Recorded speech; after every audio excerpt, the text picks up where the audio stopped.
Saudara terkasih dalam Tuhan, hari ini kembali saya sampaikan tentang hal yang negatif, tetapi di sini enggak ada yang negatif, di sini semua positif, semua orang-orang yang baik, karena kita adalah anak-anak Allah, anak-anak terang.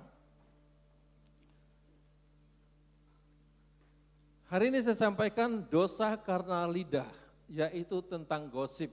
Dosa karena lidah, yaitu tentang gosip. Gosip semakin digosok, semakin sip. Tidak, katakan tidak.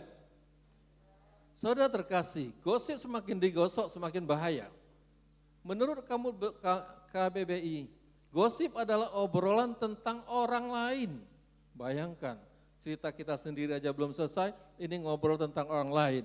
Atau cerita tentang negatif tentang seseorang yang juga yang disebut pergunjingan. Pergunjingan bukan berarti gunjing ya. Kalau zaman dulu saya masih kecil, paling suka makan gunjing. Karena kue-kue lain bolu belum ada. Gunjing itu sudah sangat-sangat istimewa. Terbuat dari ketan atau ada kelapa dan lain sebagainya. Yang mengerti gunjing, mungkin kelahiran tahun 70. Oh enggak ada ya, berarti saya sendiri ya di bawah 70. Haleluya. Enggak ada yang tahu gunjingnya. Apem? Haleluya, kita beri kemuliaan pada Tuhan. Saudara, mari kita untuk itu kembali, sebelum saya sampaikan, kembali kita berdoa. Bapa Surgawi, kami datang kepada Engkau Tuhan pada hari ini. Berbicaralah di tengah-tengah kami, pimpin dan bimbing kami, apa yang harus hamba-Mu sampaikan, biarlah Engkau sendiri yang menyampaikan. Pakai mulut bibir hamba-Mu, urapi hamba-Mu, terlebih lagi urapi semua jemaat-jemaat-Mu yang setia pada saat sekarang, di dalam nama Bapa, Anak, dan Roh Kudus, yaitu di dalam nama Tuhan Yesus, sehingga kami boleh menerima firman-Mu dengan benar, dan firman-Mu merema dalam kehidupan kami, dan menjadi tiang dalam kehidupan kami. Terima kasih Bapa, Engkau baik dan sangat baik dalam kehidupan kami, hanya dalam nama Yesus, kami berdoa dan mengucap syukur. Haleluya. Amin. Gosip itu sebenarnya hanya mengatai orang lain. Sepertinya biasa-biasa ya. Sepertinya biasa-biasa aja. Kadang-kadang bapak-bapak, ibu-ibu, antara dua bapak-bapak dan ibu yang paling banyak gosip siapa? Tidak ada, di sini tidak ada. Katakan tidak ada. Saudara terkasih dalam Tuhan, mengatai orang lain sepertinya hal biasa. Nanti kita pelajari di Alkitab apa berbicara tentang gosip. Tapi kalau kita pelajari sekali lagi, itu tidak berkenan di hadapan Tuhan. Sekali lagi, di GBI tidak ada. Katakan tidak ada. Ya, saya tadi lupa sampaikan. Kita memuji Tuhan dengan tubuh, jiwa, dan roh kita. Amin. Roma 12 ayat 1 mengatakan, suatu katakan tidak ada. Kita katakan tidak ada. Suatu kita memuji Tuhan, kita angkat tangan. Kemarin saya ada bagikan juga di retreat, bagaimana untuk meresponi firman Tuhan dan lain sebagainya. Kita harus bergerak, tubuh, jiwa, dan roh kita. Kalau tubuh kita bergerak, jiwa kita mengikuti, roh kita mengikuti, dan jiwa kita disenangkan. Nanti lain waktu yang cerita tentang ini. Saudara, firman Tuhan pada hari ini, Amsal 11 ayat 13, siapa yang mengumpat, membuka rahasia. Tetapi siapa yang setia, menutupi perkara. Saudara dan saya pilih yang mana? Untuk itu saudara kita bebas memilih. Tetapi alangkah indahnya orang yang bisa menutupi rahasia. Rahasia bukan berbicara tentang hal-hal yang jahat. Kalau ada orang yang maling, kita kasih tahu dengan polisi, ditangkap. Itu bagus enggak? Bagus, supaya jangan terulang lagi. Saya sedikit agak cepat karena agak panjang saudara, tapi saya pendekkan supaya waktunya, nanti tolong disampaikan ya Jimmy ya, waktunya sepertinya di situ enggak ada. Kita cenderung menganggap gosip sebagai salah satu dosa kecil, namun ketika Tuhan berfirman tentang gosip, Ia memasukkannya ke dalam daftar yang sama dengan perzinahan dan pembunuhan. Berarti mengerikan enggak? Apakah orang yang berzina dan membunuh mendapat bagian dalam kerajaan Allah? Saudara terkasih dalam Tuhan, gosip pun tidak masuk ke dalam kerajaan Allah, hanya mulut, tetapi dari mulutlah apa yang kita tabur akan kita tuai. Mengapa? Sebab itu bisa sangat merusak hubungan. Gosip sangat bisa merusak hubungan. Hubungan apa itu? Hubungan keluarga, hubungan di dalam gereja, hubungan di dalam persahabatan, dan hubungan-hubungan lainnya. Amin. Berarti saudara, kalau sifatnya yang merusak itu tidak baik, katakan tidak baik. Saudara terkasih dalam Tuhan, ketika kita bergosip, kita sedang membicarakan suatu situasi dengan seseorang. Amin. Sewaktu kita bergosip, kita sedang membicarakan suatu situasi dengan seseorang yang bukanlah bagian dari masalah ataupun solusi dari masalah tersebut. Jadi saudara, jika kita jujur, bergosip seringkali membuat kita merasa lebih penting dibandingkan orang lain. Bergosip seolah-olah menganggap diri kita lebih penting daripada orang lain. Tapi sekali lagi saya sampaikan, di sini tidak ada yang pernah bergosip. Amin. Saudara terkasih di dalam Tuhan, kita membicarakan sakit hati dan permasalahan mereka untuk membuat kita merasa lebih baik secara moral dibandingkan mereka, dibandingkan orang lain. Kita merasa diri kita lebih hebat daripada orang lain. Orang lain kurang hebat, kita yang paling hebat. Ini namanya gosip, saudara. Ada sebuah cerita dalam perjanjian lama tentang suatu keluarga yang bergumul dengan gosip. Mungkin saudara semua sudah tahu. Kita tahu sewaktu Musa membawa orang Israel menuju tanah Kanaan dan sampai 40 tahun. Itu permasalahan yang dialami Musa itu sangat-sangat berat sekali saudara. Bagaimana kita mungkin sudah tahu dan berulang-ulang disampaikan bagaimana pergumulan Musa. Mereka memberontak dan lain sebagainya. Padahal Musa itu orang yang paling lembut hatinya di dunia. Tuhan yang berbicara. Untuk itu saudara, Musa pun digosip. Yang menggosip adalah saudara kandungnya sendiri, yaitu Miriam dan Harun. Amin. Saudara terkasih, apa yang dikatakan Harun dan Miriam itu tidak berkenan di hadapan Tuhan. Dan kita belajar untuk itu. Saudara, ini gosipnya. Bilangan 12 ayat 1 sampai 2. Bisa muncul, puji Tuhan. Miriam serta Harun mengatai Musa. Mengatai itu gosip. Mengomongi, mengatai. Hanya mengatai sebenarnya, tidak melukai. Berkenaan dengan perempuan Kus yang diambilnya sebab memang ia telah mengambil seorang perempuan Kus. Kalau kita baca tentang riwayat tentang perempuan Kus, itu ada hubungannya dengan Sipora. Tapi sampai hari ini diselidiki, apakah Musa mempunyai istri dua, Sipora dan Kus? Nah, nanti kita ceritakan saudara. Untuk itu saudara terkasih dalam Tuhan, Kus adalah perempuan yang dari Afrika, berkulit hitam. Mungkin dia kurang senang, Miriam kurang senang orang yang berkulit hitam. Tetapi saudara terkasih, bukankah sewaktu Musa mulai dari kecil diangkat oleh anak dari Firaun, saudara diangkat anak oleh Firaun, yang mengangkat itu adalah orang kulit hitam. Karena kita tahu perbatasan antara Afrika dan Asia ada perbatasan. Jadi Afrika dan Asia itu bergandengan saudara. Untuk itu dia hitam, tetapi mungkin hitam manis. Saudara terkasih, perempuan Kus adalah orang Median, berkulit hitam, bukan orang Israel. Untuk itu saudara, mungkin ini yang diomongi dan lain sebagainya, mungkin tiap minggu, tiap bulan dan lain sebagainya, sampai Tuhan mendengar. Tuhan juga sudah bosan mendengar orang yang gosip, saudara terkasih dalam Tuhan. Kembali saya sampaikan, kapan perkenalan antara Musa dengan perempuan Kus? Sewaktu Musa masih ada di Mesir dan menikahinya sudah 40 tahun. Gosip kedua dan gosip-gosip lain saya tidak sampaikan saudara. Kata mereka, sungguhkah Tuhan berfirman dengan perantaran Musa saja? Bukankah dengan perantaran kita juga ia berfirman? Dan kedengaranlah hal itu kepada Tuhan. Amin. Ya, bahasa Bengkulunya maso Tuhan ngomong sama, bahasa Bengkulu apa Palembang nih aku enggak tahu. Maso Tuhan ngomong sama Musa aja. Sama kita ke orang-orang Bengkulu enggak ngomong ya, sama kita Maryam dan Harun berkata. Tetapi saudara terkasih dalam Tuhan, itu adalah wewenangnya Tuhan. Mau bicara dengan siapa itu urusan Tuhan. Amin. Tetapi diprotes oleh Maryam, seolah-olah Tuhan juga berbicara dengan Maryam. Nah, kita lanjut saudara terkasih dalam Tuhan. Jadi sewaktu kita bergosip tentang seseorang, Tuhan mendengar dan Tuhan akan menegur kita. Katakan menegur kita. Amin. Supaya jangan ditegur kita atau murka Tuhan muncul dalam kehidupan kita. Kita tidak boleh bergosip. Tapi puji Tuhan di sini enggak ada. Hanya menambah wawasan untuk kita saja. Tuhan berbicara kepada Miriam dan Harun. Memberitahu mereka bahwa Musa adalah nabinya yang sangat lembut hatinya. Siapa yang berbicara? Tuhan. Amin. Sekali lagi saya bacakan. Tuhan berbicara kepada Miriam dan Harun, memberitahu bahwa Musa adalah nabinya yang sangat lembut hatinya.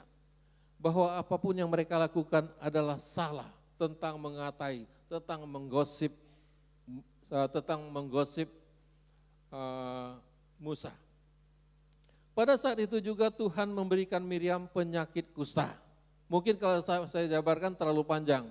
Pada saat itu juga Tuhan murka dan memberikan Miriam sakit kusta. Katakan sakit kusta.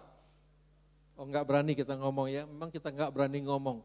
Sakit lepra, itu masih sanaknya mungkin ya. Saudara terkasih dalam Tuhan, untuk itu saudara, sewaktu Miriam sakit kusta, kita tahu Miriam tidak boleh, Tuhan bicara Miriam tidak boleh masuk ke dalam perkemahan selama perjalanan mereka mau ke tanah perjanjian, selama 7 hari. Jelas kalau 7 hari berarti ada malamnya, 7 hari 7 malam Miriam kena kusta, mukanya putih seperti salju,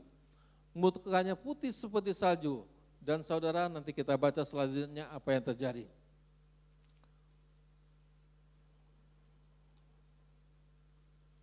Tuhan memberikan Miriam penyakit kusta karena dialah si biang kerok gosip, yang kemudian mengajak saudara laki-lakinya Harun untuk bergabung dengannya.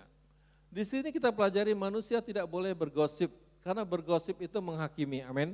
Bergosip itu menghakimi, dan saya dapat kemarin sore ada hampir 10 hal hubungan dengan gosip. Semua hal-hal yang negatif, satu negatif memberanakkan puluhan negatif. Nanti suatu saat saya ada di mimbar ini saya akan sampaikan. Namanya gosip, semakin digosok semakin sip, itu bohong. Sekali lagi, dari mulut yang pertama sampai mulut ke-10 saja pasti sudah beda dan bertambah-tambah. Bisa dimengerti bagian ini? Contoh saudara terkasih, orang kehilangan seekor ayam dan 1 telur. Tapi tahu-tahu di luar kedengaran orang kehilangan 10 ayam. Kan beda kan? Sebenarnya orang itu kehilangan 1 ayam dan 1 telur. Tetapi tahu-tahu muncul info bahwa yang hilang itu adalah 10 ayam. Karena ayam 1 ditambah 1 0 telurnya menjadi 10. Benar juga ya. Tetapi saudara terkasih dalam Tuhan, kita harus menghitung-hitung saudara. Untuk itu, tapi Tuhan boleh, tetapi yang hanya bisa menghakimi dan itu hanyalah Tuhan. Karena penghakiman dan kemuliaan adalah milik Tuhan.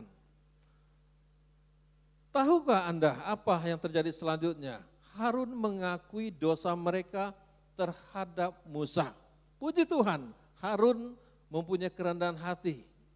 Sewaktu Miriam kena kusta, Harun mengakui dosa mereka terhadap Musa. Dan dia minta Musa berdoa untuk kesembuhan Miriam. Jadi Musa meminta tolong kepada Tuhan untuk menyembuhkannya, untuk mendoakan orang-orang yang telah menggosipnya. Luar biasa enggak Musa? Sangat lembut hatinya. Apapun dikatakan orang, dia tetap tegar, tetap tenang, dan tidak tergoyah sedikit pun juga. Malahan dia berdoa untuk Harun, untuk Musa, untuk Miriam supaya disembuhkan. Jadi Musa kembali saya sampaikan yang telah menggosipkannya, dan setelah 7 hari Tuhan menyembuhkan Miriam dari kusta. Zaman dahulu kusta adalah penyakit yang sangat menakutkan. Amin. Zaman dahulu tidak ada obatnya selain Tuhan yang mengobati. Amin. Sangat mengerikan dan sangat diasingkan maksud saya. Tolong itu Jimmy, waktunya Jimmy. Nanti Susu enggak bisa lihat. Oh haleluya, masih 1 jam lebih. Siapa yang terkena kusta diasingkan. Saudara terkasih dalam Tuhan, zaman dulu kusta adalah penyakit yang sangat menakutkan. Siapa yang terkena kusta diasingkan, seperti Miriam tidak boleh masuk ke tenda selama 7 hari 7 malam. Kita ingat tentang 10 orang kusta, amin. Siapa yang ingat tentang 10 orang kusta yang ada di Alkitab? Puji Tuhan, saudara semua ingat, tapi saudara tidak angkat tangan. Saudara terkasih dalam Tuhan, 10 orang kusta disembuhkan oleh Tuhan, tapi hanya 1 orang yang berterima kasih, amin. Jadi saudara terkasih dalam Tuhan, untuk itu maka 9 orang kusta ini terkena macam-macam gosip. Yang pertama yang saya catat dengan singkat, maka muncullah macam-macam gosip. Mungkin sudah masuk pemilihan kepala desa, orang yang 9 itu, mungkin sedang ikut kades kepala desa atau kelurahan. Mungkin sudah mulai menangkap ikan dan memancing ikan dan tidak tahu berterima kasih kepada Tuhan karena hanya 1 yang kembali. Dasar enggak tahu terima kasih dan lain-lain. Itulah namanya gosip. Amin. Itu dia jadi orang 9 orang yang sakit kusta ini digosipkan. Itulah sekali lagi namanya gosip. Ini salah di hadapan Tuhan. Puji Tuhan kalau orang GBI Sarawangi tidak pernah menggosip siapapun juga. Amin. Kita sangat-sangat percaya, karena orang ini berurusan dengan Tuhan sendiri. Maka kita harus menjaga lidah kita. Dosa karena lidah, mengerikan saudara. Mungkin Anda pernah merasa sangat tersakiti oleh sebuah gosip. Inilah firman Tuhan buat Anda sebelum selesai, saudara terkasih dalam Tuhan. Berdoalah bagi orang yang menggosipkanmu, mengusikmu, agar engkau terbebas dari kepedihan dalam hidupmu. Amin. Jadi kalau ada orang yang menggosip kita, kita angkat tangan kita, bukan kita tempeleng dia. Kita angkat tangan kita dan kita berdoa untuk orang itu. Amin. Tuhan berkati orang ini, itu dan lain sebagainya yang telah yang telah menggosipkan saya dan lain sebagainya. Jadi saudara, istilahnya tidak ada namanya kejahatan dibalas dengan kejahatan, tetapi kejahatan dibalas dengan kebaikan. Itu namanya orang Kristen. Amin. Kita semua adalah orang-orang Kristen. Orang-orang Kristen adalah pengikut Kristus.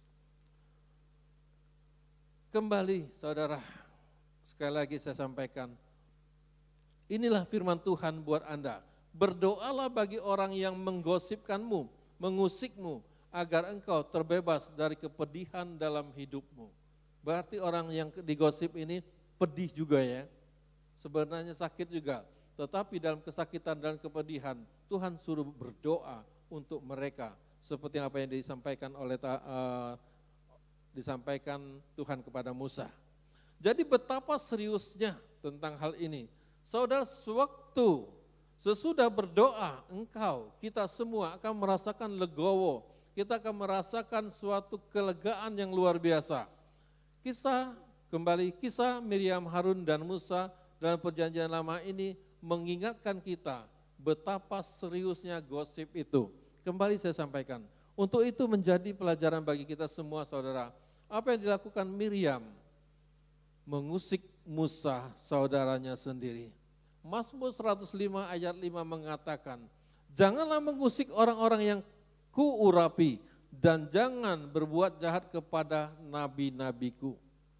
Siapa saudara di tempat di sini orang yang diurapi? Semua saudara dia orang yang datang pada pagi hari ini adalah orang yang diurapi Tuhan. Amin. Kalau tidak diurapi Tuhan, saudara tidak mungkin melangkah ke gereja. Untuk itu saudara tidak boleh mengusik orang yang di sebelah sana, yang di tengah, yang di kiri dan di kanan, di belakang dan tidak ada. Saudara terkasih dalam Tuhan, kita tidak boleh mengusik siapapun juga yang ada di bumi ini. Amin. Karena mengusik tidak baik. Untuk apa kita lakukan? Apa untungnya bagi kita? Itu akan ditambahkan, tambah lama tambah pedas kira-kira gitu. Jadi kita semua adalah orang-orang yang diurapi, amin. Artinya kita jangan saling mengusik, coel kanan kiri, jangan mengusik orang lain. Saya tidak melihat, kalau bisa coelnya agak lama dikit, jangan mengusik orang lain. Itu urusan orang katakan, bukan urusan kita. Urusan kita adalah intim dengan Tuhan, melekat dengan Tuhan. Pak Tony mau coel, Pak Adi jauh sekali ya. Haleluya. Sebaliknya, menjaga kepercayaan memampukan kita untuk berelasi dengan orang lain dengan cara-cara yang produktif, sehat, dan tulus. Ini yang penting. Kembali saudara dengan cepat. Amsal 11:13 mengatakan, siapa yang mengumpat membuka rahasia, tetapi siapa yang setia menutupi perkara. Bagaimana Anda mengukur diri Anda pada saat sekarang? Berdasarkan ayat ini. Atau apakah Anda adalah seseorang yang bisa dipercaya untuk menjaga kepercayaan atau rahasia orang lain? Itu penting saudara terkasih dalam Tuhan. Untuk ini ada perenungan hal ini, pikirkan seseorang yang pernah bergosip tentang Anda. Menurut Anda bagaimana Tuhan ingin Anda berdoa secara khusus buat orang tersebut? Kembali saya sampaikan, kita harus berdoa untuk orang yang berbuat jahat kepada kita. Itu yang Tuhan mau. Saudara, apa yang biasanya Anda lakukan ketika orang-orang di sekeliling Anda mulai bergosip? Seberapa selaraskah ini dengan cara yang Tuhan kehendaki? Perlu kita pikirkan saudara. Karena waktu saya agak cepat ya. Mengapa menjadi seorang yang dapat dipercaya membantu memperdalam hubungan Anda? Saudara, saya tutup dengan beberapa ayat. Maka perhatikan lidah kita. Amin. Perhatikan lidah kita. Perhatikan yang apa kita sampaikan kemarin, minggu kemarin, bulan kemarin, tahun kemarin. Kita pikirkan, seandainya kita tidak pernah menggosip orang, ke depannya pun kita jangan menggosip orang. Amin. Karena itu bahaya. Nanti akan saya buka kalau kesempatan ada di mimbar ini lagi tentang bahayanya gosip, itu sangat-sangat mengerikan. Tadi pun ada beberapa hal yang sangat mengerikan. Saya bacakan Mazmur 39 ayat 2. Pikirku, aku hendak menjaga diri, supaya jangan aku berdosa dengan lidahku. Aku hendak menahan mulutku dengan kekang selama orang fasik masih ada di depanku. Amsal 18 ayat 21, demikian firman Tuhan. Hidup dan mati dikuasai lidah. Siapa suka menggemakannya akan memakan buahnya. Yakobus 3 ayat 9 dan 10, demikian firman Tuhan. Dengan lidah kita memuji Tuhan, Bapa kita. Dengan lidah kita mengutuk manusia yang diciptakan rupa Allah. Jadi saudara, dari mulut yang satu keluar, ayat 10, dari mulut yang satu keluar berkat dan kutuk. Hal ini saudara-saudaraku, tidak boleh terjadi. Katakan tidak boleh demikian. Katakan sama-sama, tidak boleh demikian. Amin. Tidak mungkin mata air yang sama mengeluarkan dua rasa air. Saudara terkasih dalam Tuhan, ini saja saya sampaikan tentang gosip. Semakin digosok semakin tidak sip. Amin. Untuk itu puji Tuhan, kita bersyukur kita orang-orang yang bisa menjaga lidah kita,